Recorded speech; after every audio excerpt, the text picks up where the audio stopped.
dapat gagawa tayo ng no-bake dessert idea. Dapat kasi retsa plan siya.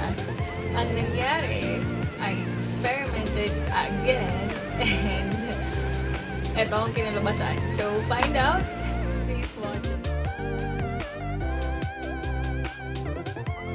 Ayan, ito yung mga things needed natin at saka yung tools na mga kailangan din. Yung steamer, bukas yun na siya before pa kayo mag-start. So, medyo low to medium yung fire.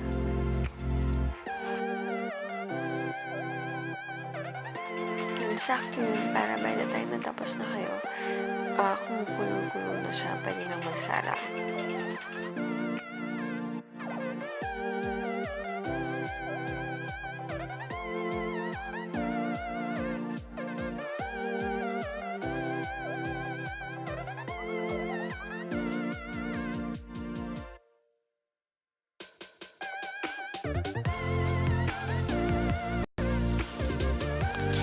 So, for the first step, pinaghalo-halo ko lang yung dry ingredients together. Ayan.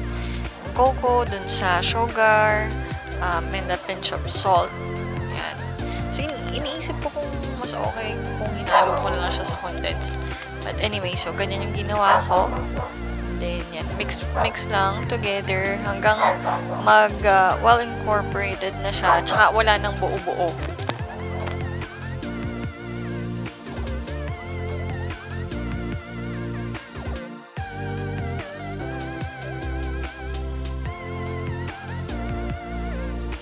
Sa separate bowl, lagyan nyo lang yung egg. Tapos, yun. Lagyan nyo yung inyong dry ingredients. Although, I think dapat whisk na muna yung egg. Beat muna yung egg. Ayan. So, as you can see, mix them together.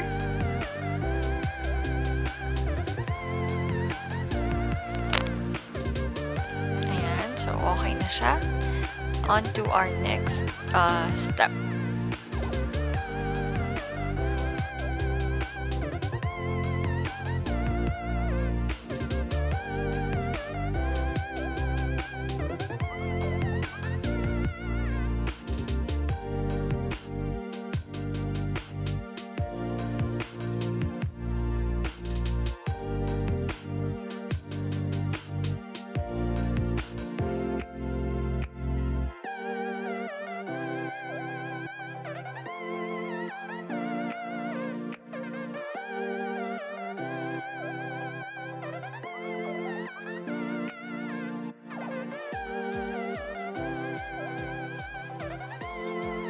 Okay, so add lang natin yung milk after ng condensed.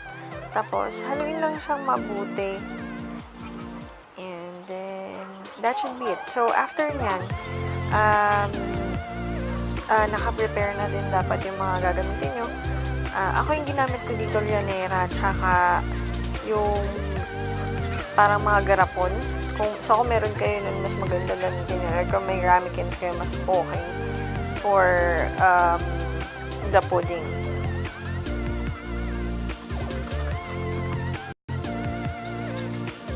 Okay, so strain lang natin yung mixture para wala siyang buo from the cocoa. Ayan, tsaka para hindi rin siguro magbutas-butas. Okay, so that's done actually. Ilalagay na lang natin siya sa mga lalagyanan natin.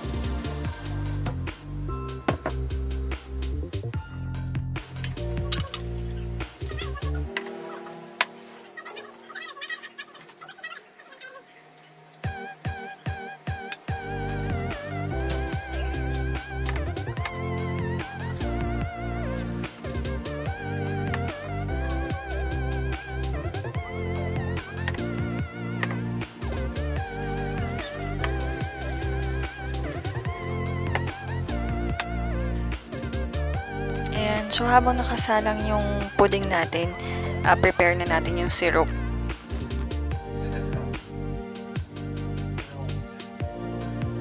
For this, gamit kayo ng maganda-gandang klase ng cocoa.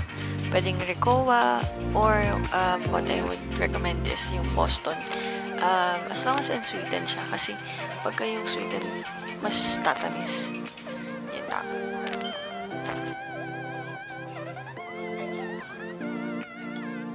Ayan. So, ito yung magsisilbing glaze ng ating chocolate pudding.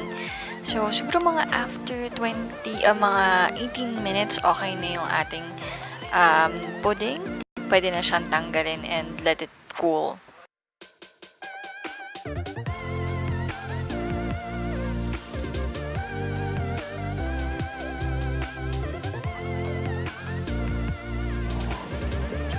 Alright.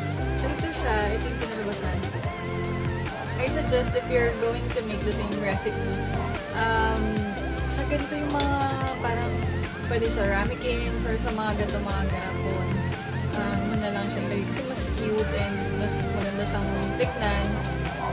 Hindi, pag nilanera kasi, ang nangyayari, nilagay ko siya diretso, sa ilalim niya mahirap tanggalin.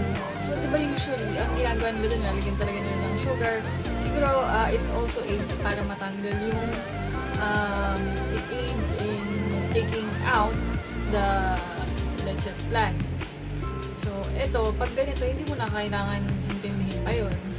Diretso kain ka na lang. Tapos, pwede mo siyang lagyan ng fruits or cereals, kung anong gusto mo. Since naging chocolate pudding na ang labas niya. Okay? Tikman na natin.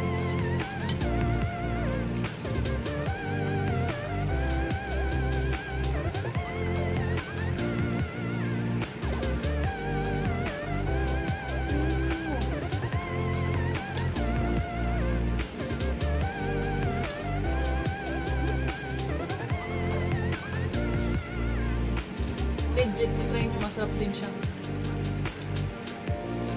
Very good. I'm not only saying this kasi ginawa ko to. I'm gonna tell you, kalma na itong nangyari. Pag hindi okay, sabihin ko sa inyo.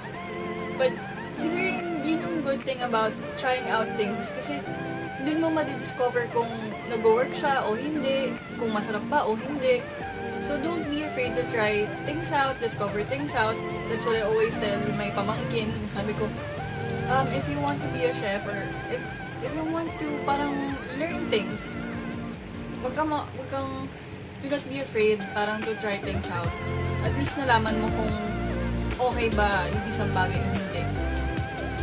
May ano yan syempre may parang, it's a case-to-case basis pa rin. Pero, sa food muna tayo. Pagka ganon, do not be afraid to try things out. Kasi dun mo malalaman kung masarap ba yung isang bagay o hindi, o yung isang pagkain o hindi. So, ano naman kung hindi siya masarap, at least na alam mo na susunod hindi ka na bibili mo, diba? Yun ang learning.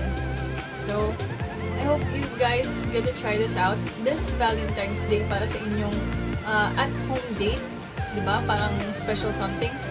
Lagyan nyo lang siya ng fruit siguro na medyo like strawberries, gano'n. Pwede na siguro peaches. Medyo tangi ng onte para ma-counter niya yung onting tamis na meron dito. Pero if you want, you can also dust yung cocoa powder sa ibabaw para magkaroon siya ng parang bitter taste, magkaroon ng dimension yung lasa. Okay? Again, guys, thank you for watching my video. Please like and subscribe to my channel. See you next time!